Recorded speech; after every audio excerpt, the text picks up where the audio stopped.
Morning warriors, thank you for joining me for Why Shy Why again this week. Today I want to talk about something that's actually like the root of all greatness, but also could be the root of all evil when it comes to agile teams and agile transformations. And that is, how do you build one? How do you build an awesome agile team? What are the recruitment factors? Let's check it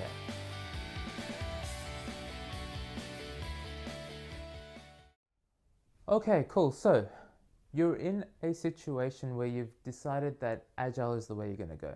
You haven't quite figured out what flavor of agile. It might be lean, or it might be Scrum, or it might be a mix. It might be XP with Scrum, which is a bit of a classic combination.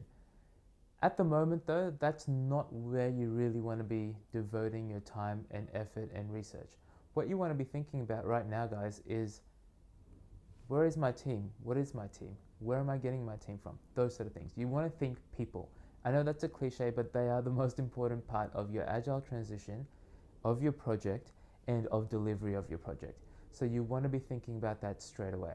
Now, the first thing that I would like you to think about is, how do you get to a place where you are, what's the word I'm looking for here? Appetizing um, to your market, right? So say you're looking for an agile developer, or a developer with agile experience. Now, if you're looking for someone like that, I can guarantee you that if you're in most of the markets around the world, I know certainly in the ones that I've worked in and know about, you're competing as an employer. You're competing for that person because it's an interesting skill set to have. And if you have software engineering skills and you have an agile background, and you've shown that you can, hit the ground running, get some traction, deliver value to the stakeholder pretty early, you're a wanted quantity, right? You're in demand.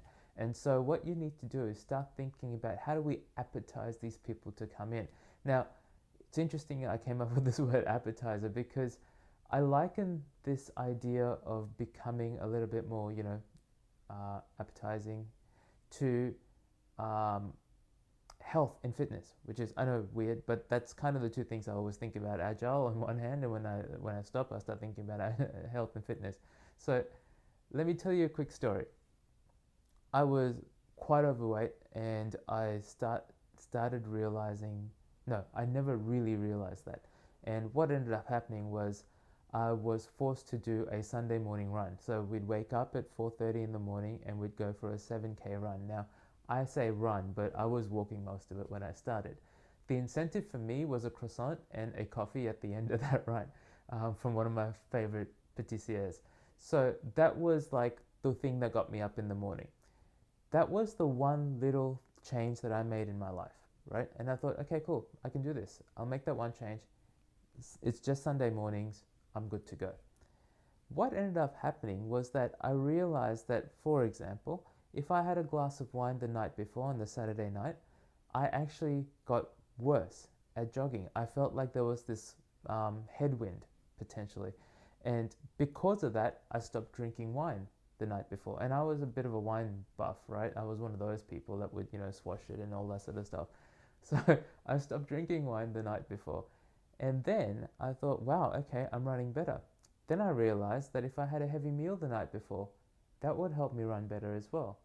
And what I'm trying to get at here, guys, is that you only have to make one step in the right direction when it comes to things like recruitment and getting somebody to be attracted to your team and your organization, to flow on from that, right? So it's a continuous improvement story all over again, maybe with a little bit of a twist because I'm talking about health here. But there is, for me, there's a huge correlation between the two, because I noticed that you start with something really tiny and then you build on it. Now, one of the teams I was working with, which I was actually leading, it started with, hey, let's do this small thing, right? And for us, that small thing was a daily catch up, right? So it wasn't quite a stand up, it definitely wasn't a scrum, we weren't using the 3 questions, but we would do a very quick catch up. And based on that catch up, we started realizing that there's other factors we could build into our team, into our methodology, that would make it better. Eventually, what I started realizing was it came down to some really nitty gritty type stuff. For example, if I had a new starter, I would make sure their laptop and or their computer, their desktop, with a couple of screens, with all the hardware that they needed, with all the software that they needed, was ready by 8 a.m. the day that they started, right?